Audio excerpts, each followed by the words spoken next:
오늘 함께 나누신 말씀 마태복음 3장 11절부터 17절까지입니다. 마태복음 3장 11절부터 17절까지요. 우리 짧으니까 같이 읽을까요? 한 목소리로 같이 읽겠습니다. 나는 너희로 회개하게 하기 위하여 물로 세례를 베풀거니와 내 뒤에 오시는 이는 나보다 능력이 많으시니 나는 그의 신을 들기도 감당하지 못하겠노라. 그는 성령과 물로 너희에게 세례를 베푸실 것이요 손에 피를 들고 자기의 사정마당을 정하게 하사 알곡은 모아 곳간에 들이고 쭉정이는 꺼지지 않는 불에 태우시리라. 이때에 예수께서 갈릴리로부터 요단강에 이르러 요한에게 세례를 받으려 하시니 요한이 말려 이르되 내가 당신에게서 세례를 받아야 할 때인데 당신이 내게로 오시나이까. 예수께서 대답하여 이르시되 이제 허락하라. 우리가 이와 같이 하여 모든 의를 이루는 것이 합당합니다 하시니 이에 요한이 허락하는지라. 예수께서 세례를 받으시고 곧 물에서 올라오실 때 하늘이 열리고 하나님의 성령이 비둘기같이 내려 자기 위에 이 말씀을 보시더니 하늘로부터 소리가 있어 말씀하시되 이는 내 사랑하는 아들이요 내 기뻐하는 자라 하십니다. 아멘. 네, 제가 한 번 더 기도하겠습니다. 예수님, 오늘도 종을 세우신 주님을 찬양합니다. 주께서 세우셨으니 주께서 종의 입술을 사용하셔서 친히 주님의 말씀을 우리에게 허락해 주옵소서. 종의 입술을 성령의 불로 정결케 하사 사람의 소리가 아니라 하나님의 마음으로 전할 수 있도록 성령께서 역사해 주옵소서. 감사드렸고 예수 이름으로 기도합니다. 아멘.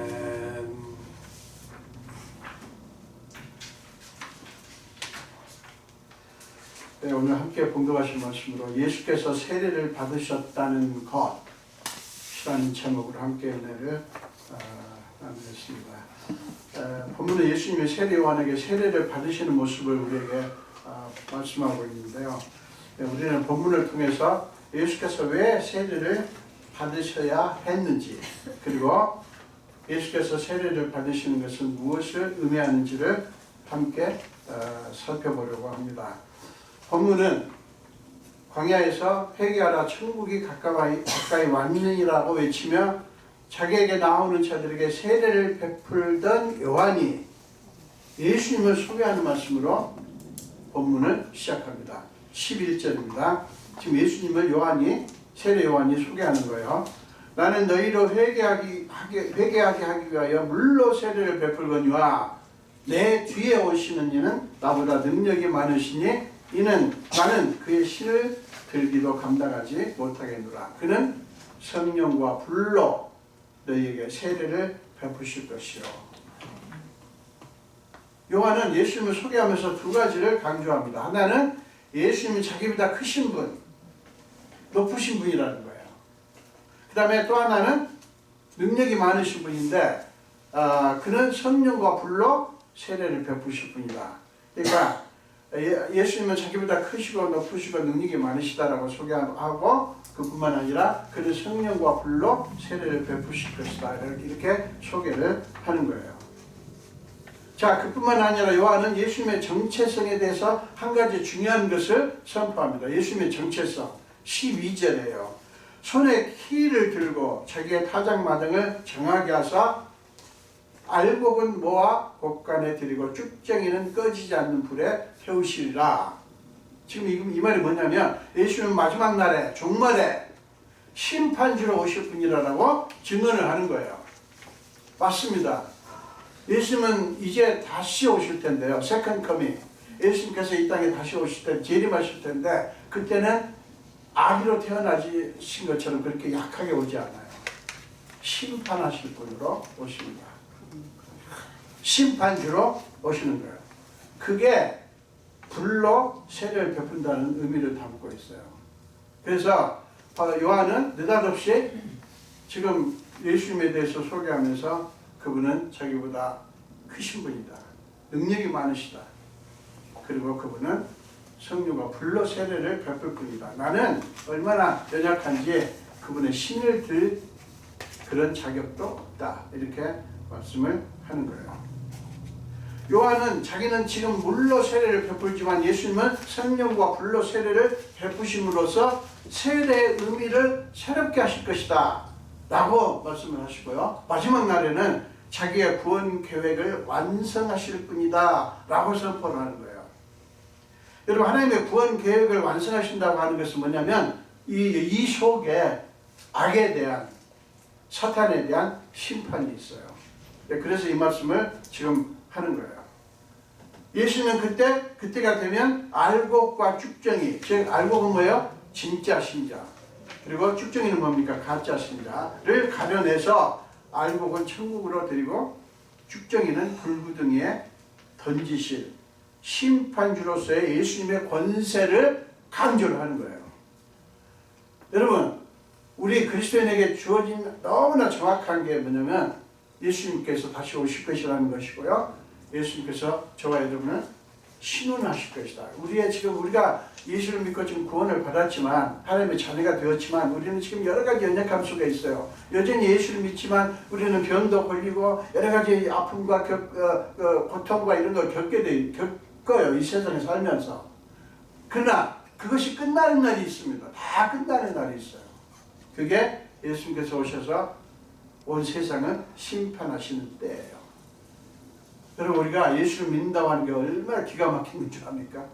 우리는 쭉정이가 아니에요. 우리는 알곡으로 하나님께서 그날이 되면, 지금은 악한 사람이나 뭐 선한 사람이나 예수를 믿는 사람이나 안 믿는 사람이나 오만 사람들이 다 함께 그냥 묻혀서 살아요. 뭐가 옳은지도 모르겠고 뭐가 더 맞는지도 모르겠고. 예수를 믿고 살면서 우리가 힘든 게 뭡니까? 내가 이렇게 예수를 믿고 예수를 위해서 이렇게 헌신하고 수고하는데 도대체 저렇게 예수를 믿지도 않고,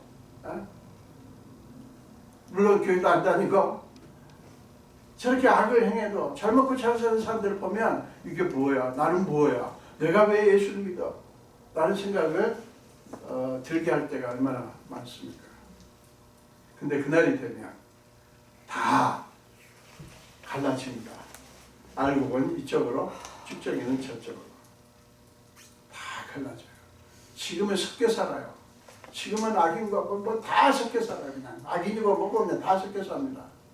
그러나 그날에는 다 나뉘게 되는 거예요. 예수님께서 그 일을 하실 분이다라는 거예요.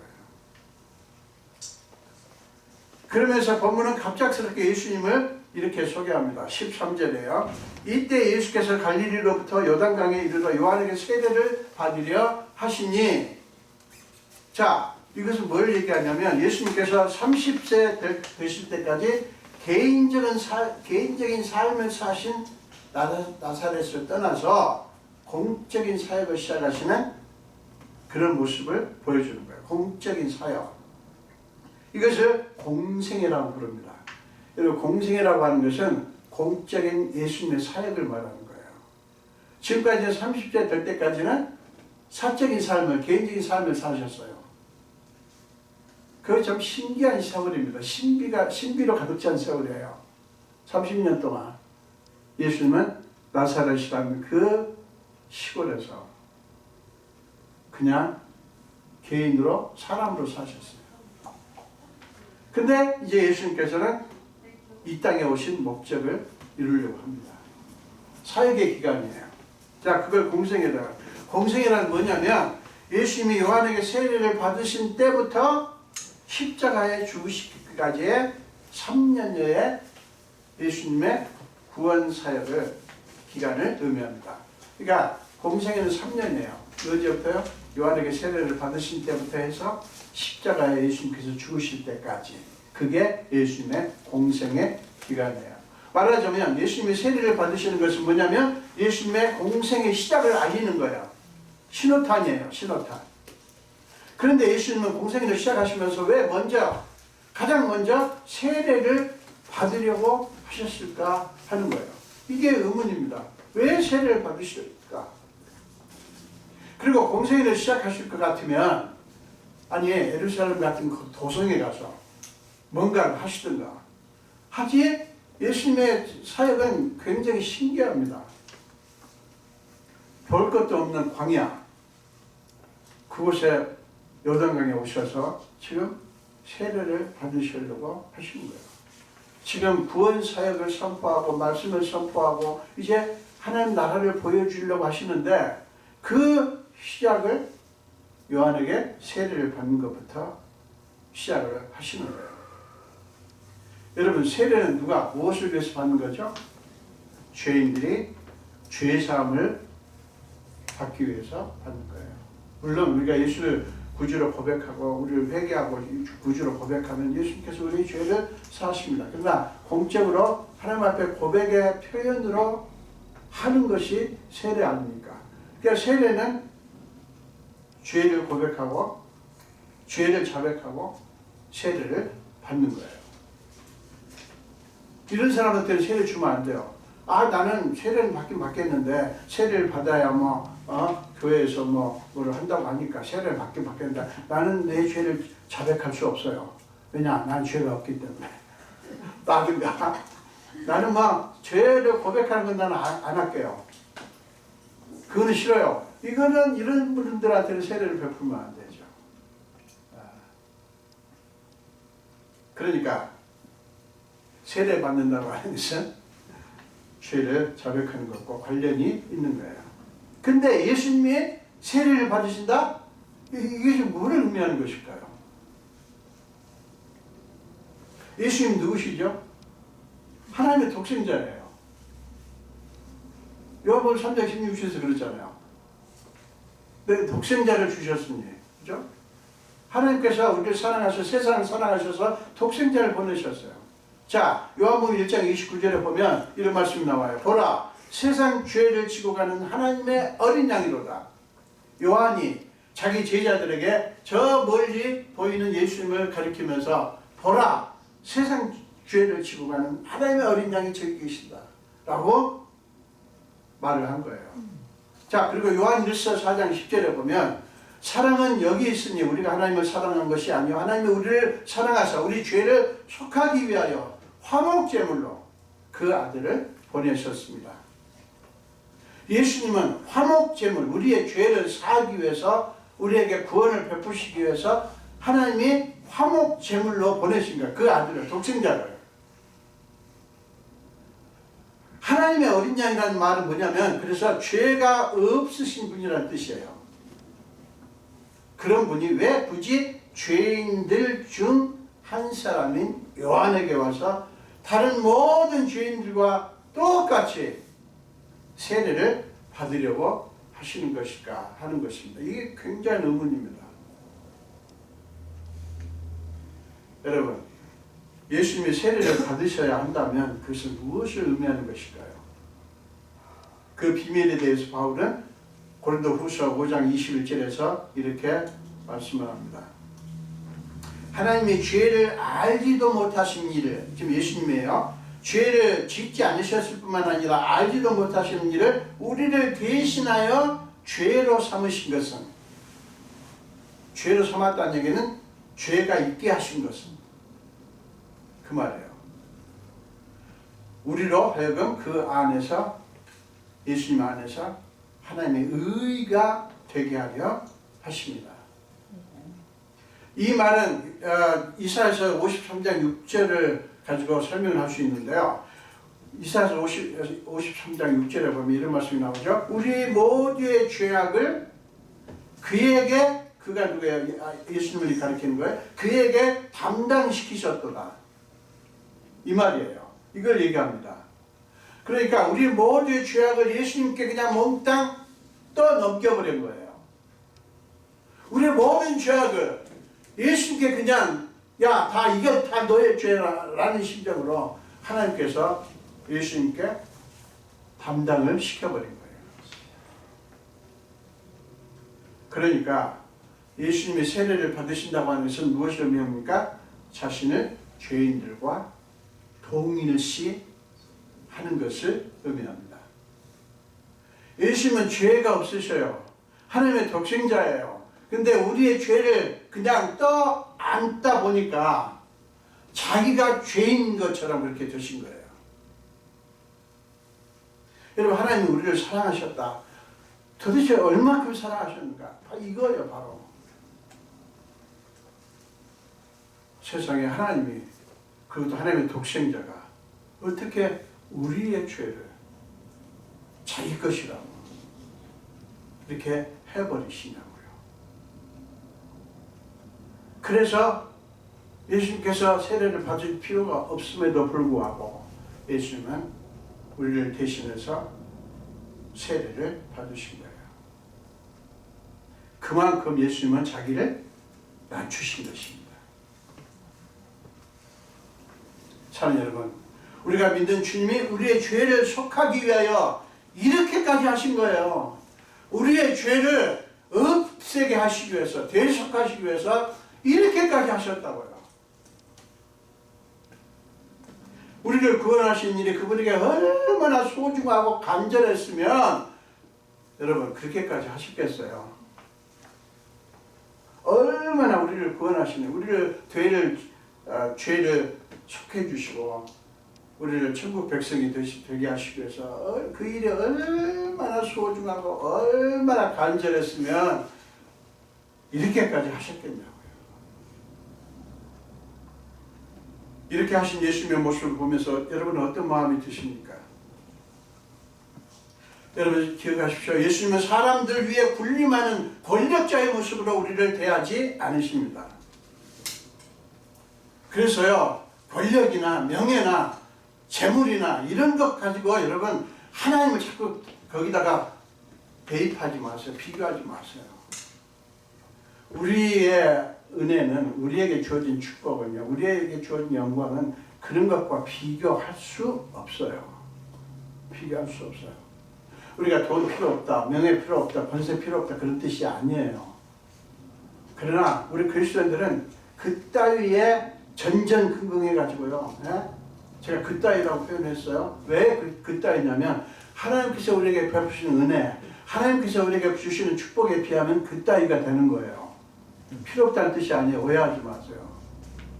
그만큼 예수님이 우리에게 베푸시는 은혜가 큰 거예요. 그분은 우리 앞에 권력자의 모습으로 서시지 않아요.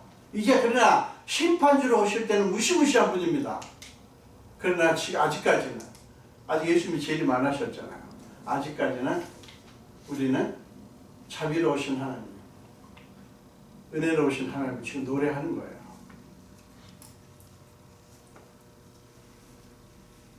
그분은 권력자로 우리를 그냥 부려먹고 우리를 그냥 우리 위에 그 무시무시한 분으로, 그래서 우리가 그냥 잘 비율을 맞춰드리고 달래드리고, 아유 하나님 왜 이러세요, 참으세요, 이렇게 무당들이 그러죠. 막 부다죠. 여러분 우리 어머니하고 무당 많이 다녔어요. 우리 어머니가 저기 하셨고 저도 그때 되게 제가 종교성이 강했나 봐요. 어디 아프면 언니 나 아픈데 저기 무당한테 가자.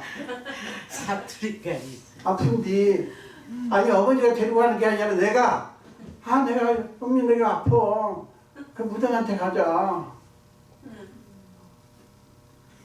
그랬던 김충기 목사예요.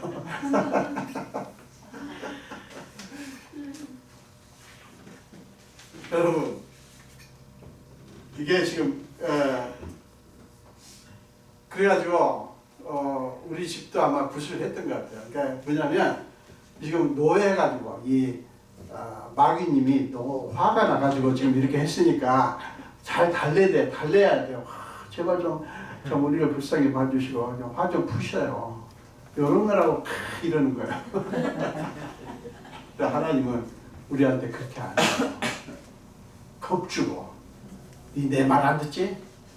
에이 너, 그러면서 그냥 겁을 주고 우리를 윽박질러가지고 우리한테 뭐를 빼내시려고 하는 분이 절대 아니에요.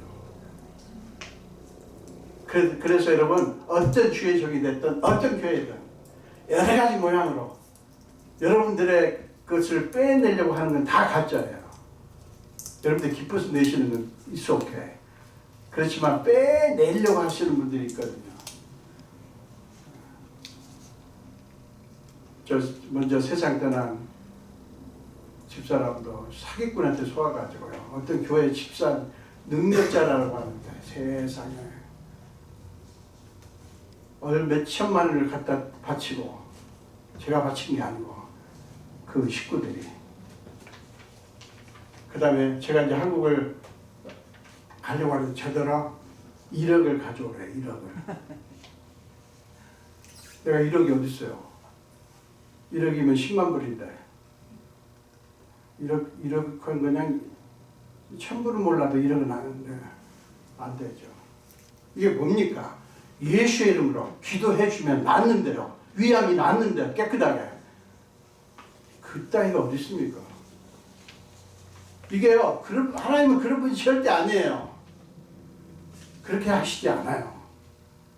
여러분 예수님은 우리 안에 들어오셔서 우리와 함께 먹고 함께 대화하고 함께 거리시고 우리의 고통을 함께 나누시기를 원하시는 분이에요. 임마누엘이 되기를 원하시는 분이라고요. 예수님이 이런 분이신데 그분을 믿는다는 우리는 왜 죽기 살기로 사람들 위해 분리만 그렇게 애를 쓰죠? 다른 사람들 자기의 손아귀 넣고 자기 마음대로 다루려고 해요. 뭐하러 그래요? 예수님이 안 그런데. 우리가 예수를 믿잖아요. 근데 예수를 믿는 사람들이 그러는 사람들이 얼마나 많아요.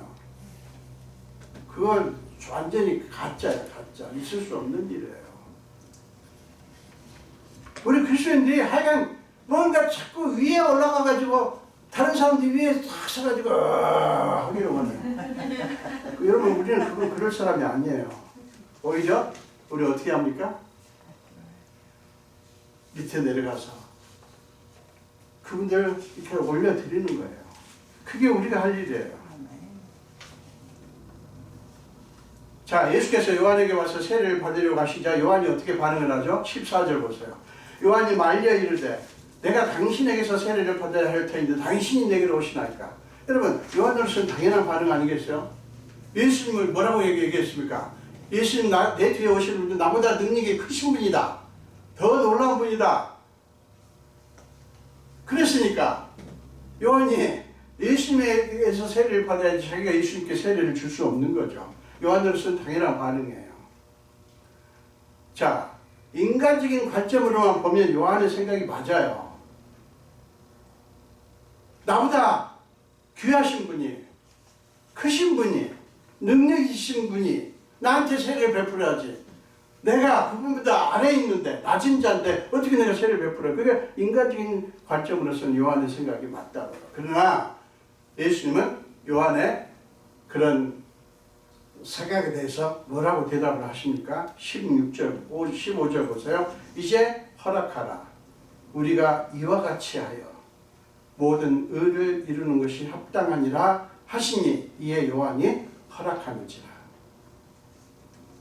예수님은 요한에게 세례를 받는 것을 모든 의를 이루는 것으로 보셨어요.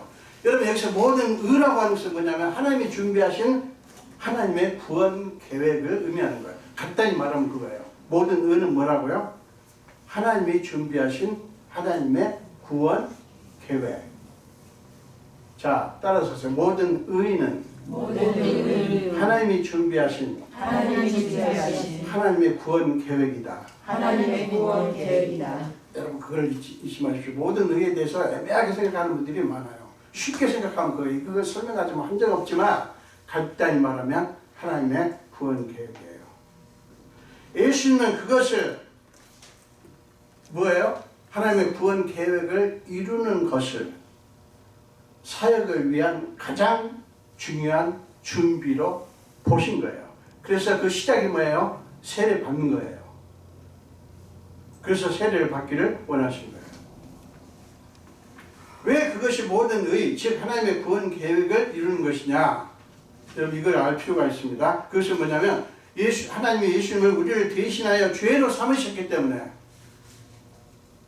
즉 우리의 죄악을 담당하셨기 때문에 우리의 죄를 짊어지셔야 했기 때문이에요.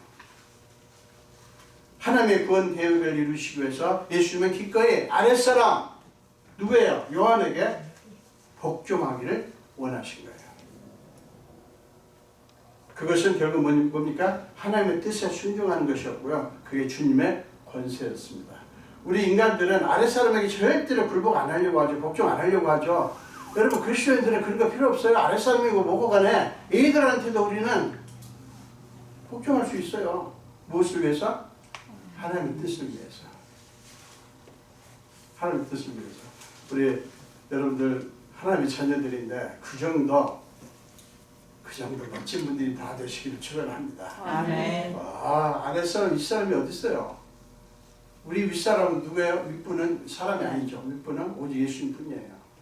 그 나머지는 위에 분 아래 분 없어요. 다 똑같아요. 여러분 교회 안에서 목회자가 있고 무슨 여러 가지 직분들이 있지만 목사인 저도 여러분에게 복종할 수 있어요. 굴복할 수 있어요. 뭘 위해서요? 하나님의 뜻을 위해서. 하나님의 뜻을 위해서. 저는 여러분 위에 절대 군림하지 않습니다. 여러분이 겁주지도 않고요. 여러분 살살 꼬셔가지고 헌금 많이 하도록 하지도 않고요. 은혜를 받으면요 하지 말라고 합디다. 11조 얘기만 하면 교인들이 화를 내죠. 뭐 우리 교인들이 그렇다는 게 아니고.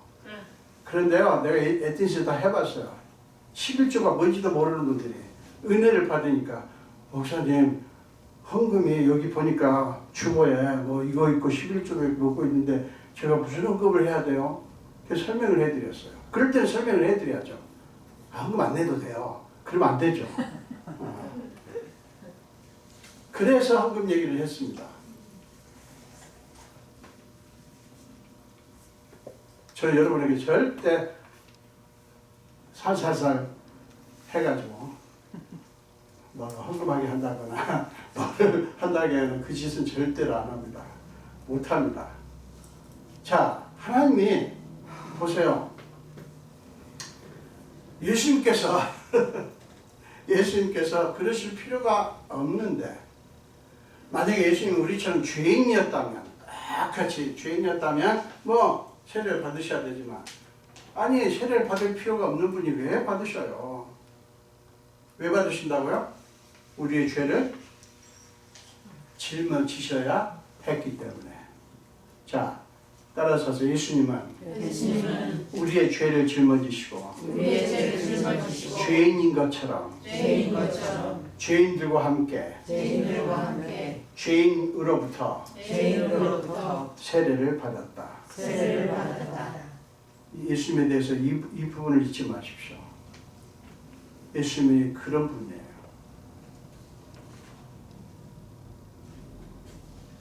여러분 세상의 논리가 뭡니까? 사람들은 아랫사람에게 고개 숙이면 자신의 권위가 땅에 떨어진다고 생각하죠. 많은 사람들이 그래요. 내가 미쳤어? 저 인간에게 고개 숙이게? 아니에요 여러분. 미친 게 아니에요. 그게 진짜 권세예요. 진짜 권세. 그래서 체면 깎이지 않고 무시당하지 않으려고 깃털을 세우고 누가 조금이라도 자기를 낮춰본다 싶으면 저 인간이 날 낮춰봤어? 싶으면 고슴도치처럼 가시를 그냥 고추 세우고 막 덤벼드니까 교회마다 시끄러운 거예요. 이 교회 저 교회마다 전부 시끄러운 이유는 그거예요. 그러려고 뭐 그래요.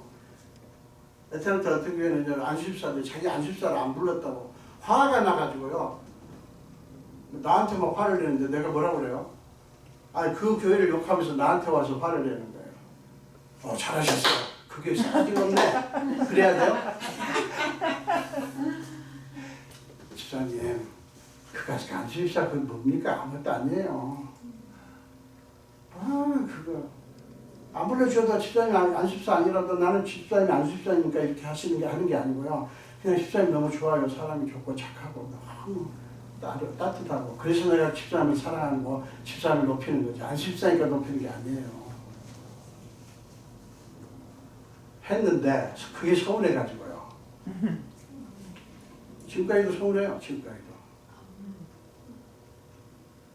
여러분 하나님 나라의 원리는 절대로 파워 논리가 없습니다. 하나님 나라의 원리는 누가 더 높으냐 누구의 힘이 더 세냐 따지는 것은 전혀 하나님 나라가 아니에요. 그건 아니라고요.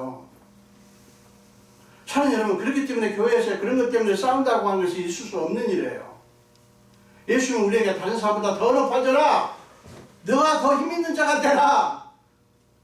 그렇게 말씀하신 적이 없어요. 오히려 뭐라고요? 낮아져라. 남을 섬기는 자가 되라. 어디 잔치집에 가면 초청받아서 가면 윗자리에 앉지 말고 저 끝자리에 앉아라. 섬겨라. 이러지. 너 네가 미쳤냐? 네가 그 소중한 내 아들이고 딸인데 그렇게 낮은 자리에 있으면 되겠냐? 네가 미쳤다고 인간을 섬기냐? 그런 하나님이 아니에요. 미친 게 아니에요.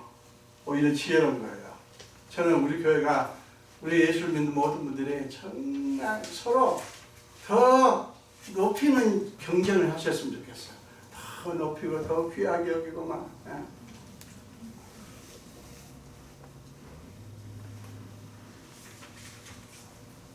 그래서 빌립보서 2장 7절에 보면 예수님이 뭐라고 합니까? 바울이 뭐라고 하죠? 예수님은 자신을 어떻게 하셨어요? 종의 형체를 입고 이 땅에 오셨어요. 우리는 그분을 믿는 거예요. 그분을. 그럼 우리도 그분처럼 해야 되잖아요. 사랑하는 여러분, 우리의 주 관심사는 하나님의 뜻이 이 땅에 이루어지는 것이어야 합니다. 따라서 우리의 주 관심사는 하나님의 뜻이 이 땅에 이루어지는 것이어야 한다. 그래서 그것을 위해서는 하나님의 뜻이 이 땅에 이루어지기 위해서는 누가 높으냐 그런 거 따지지 말고 누구에게든 우리는 복종해야 하는 거예요.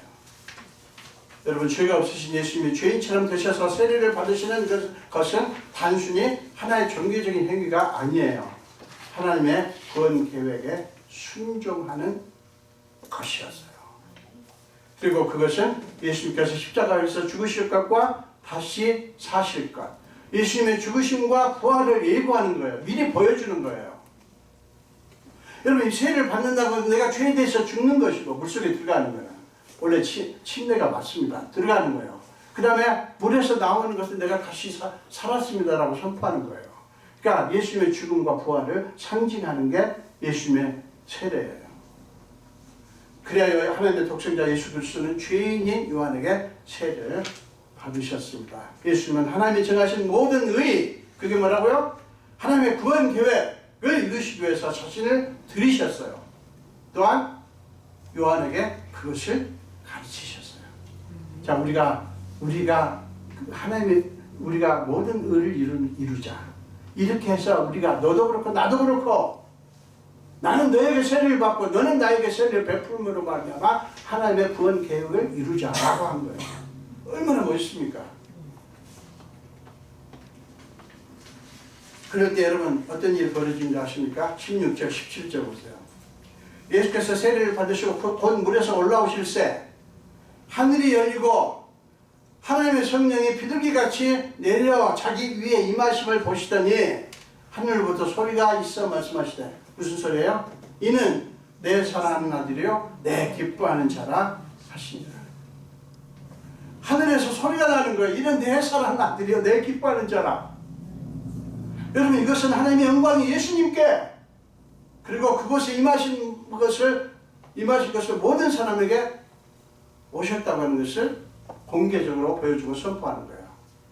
자, 이 16절 17절은 하나님께서 하나님의 영광이 예수님께, 그리고 그곳에 지금 있는 모든 사람에게 오셨다라는 것, 그것을 보여주는 것이고, 또 예수님이 누구신가 하는 것을 선포하는 거예요. 예수님이 누구시라고요? 이는 내 사랑하는 아들이요 뭐라고요? 내 기뻐하는 자라. 사랑하는 여러분, 요단강에서 일어난 이 황홀한 광경을 한번 상상을 해보세요. 여러분, 요단강 하니까 우리는 좀 멋있게 생각하지만 아니요, 그냥 광야예요. 광야에 그냥 조금만 흐르는 개천이에요. 강이에요, 강. 그곳에서 어마어마한 사건이 벌어진 거예요. 하늘이 열리고 막 하늘이 소리가 나고 난리가 난 거예요. 한번 상상을 해보세요. 예수께서 하나님의 의를 이루시기 위해서 자신을 낮추시고 세례를 받으심으로써 이제 요단강은 그 보잘것없는 광야, 그리고 요단강은 단순히 세례라고 하는 종교적인 행위를 하는 곳이 아니라 성령이 임하시고 하나님의 음성이 울려 퍼지는, 하나님의 영광이 그냥 그 자리에 놀랍게 펼쳐지는 그런 영광스러운 장소가 된 거예요. 여러분, 이게 우리에게 뭘 얘기하는 줄 아십니까? 하나님께서 역사하실 때, 하나님께서 임하실 때 저와 여러분이 어떤 존재가 되며 우리가 있는 자리가 어떤 곳이 될 수 있는가, 여러분의 삶이 어떤 삶이 될 수 있는가를 보여주는 거예요.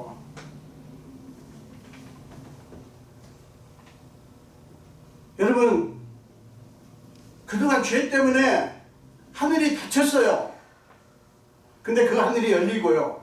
죄 때문에 하나님과 우리의 관계가 끊겼었어요. 근데 그것이 하나님과의 친밀함이 회복되는 은혜의 역사가 그 광야에서 일어난 거예요. 그와 똑같은 일이 우리의 삶에 일어난다는 거예요. 그것이 우리는 꿈꾸라는 것입니다. 사랑하는 여러분, 하나님은 우리 공동체와 우리 심령에도 이 은혜를 베푸시기를 원하십니다. 예수님이 그러셨듯이 우리가 하나님의 뜻에 주목하고 하나님께 순종할 때, 우리의 자존심 내세우는 거 말고요, 할 때 우리의 인생의 광야에도 하나님의 영광이 임하시게 되어 있어요. 사랑하는 여러분, 하나님은 그 아름다운 이름을 그분을 믿는 우리 모두에게 주고 싶어 하십니다. 어떤 이름이요? 내 사랑하는 자녀요, 아들이요, 딸이요, 내 기뻐하는 자라. 이 이름을 우리에게 주시기를 원하신다고요. 그 이름은요, 세상의 명예나 권세나 영광을 얻을 수 있는 이름이 아니에요. 오직 하나님의 뜻이 이루어지도록 기꺼이 순종하는 믿음의 자녀들에게 하나님이 주시는 이름이에요. 하나님이 세상에 줄 수 없어요. 사랑하는 여러분, 기억하십시오. 하나님이 우리를 위해서, 우리를 향해서 너희는 내 사랑하는 자녀요, 내 기뻐하는 자들이라고 선포하시고, 그 다음에 우리는 하나님을 향해서 주님은 내 사랑하는 분이시오, 무엇과도 바꿀 수 없는 가장 소중한 분이십니다 라고 고백할 때, 자, 잘 들으세요. 하나님은 저와 여러분을 향해서 너는 나의 사랑하는 자녀요, 내 기뻐하는 자라고 말씀하시고, 우리는 응답으로 그 하나님께서 하신 일에, 하나님께서 베푸신 은혜에 내가 응답하는 거예요. 우리 신앙이라고 하는 것은 하나님께서 나를 위해서 하신 일에 내가 응답하는 것이 신앙이에요. 어떻게 응답합니까? 맞습니다. 주님은 나의 사랑하는 분이시요, 무엇과도 바꿀 수 없는 가장 소중한 분이십니다 라고 고백할 때, 그러니까 하나님이 우리한테 역사하시고 우리가 하나님께 고백하고, 이때 우리는 최고의 가장 존귀한 자가 되는 거예요. 아멘. You are so precious to me. You are so precious to me. And I love you as I love you, because you first loved me. 여러분, 이 고백이 저와 여러분의 고백이 돼야 돼요. 주님이 우리한테 넌 내 사랑하는 자녀요, 내 기뻐하는 자다라고 말씀하시면, 아니요 주님, 주님이 나의 소중한 분이에요.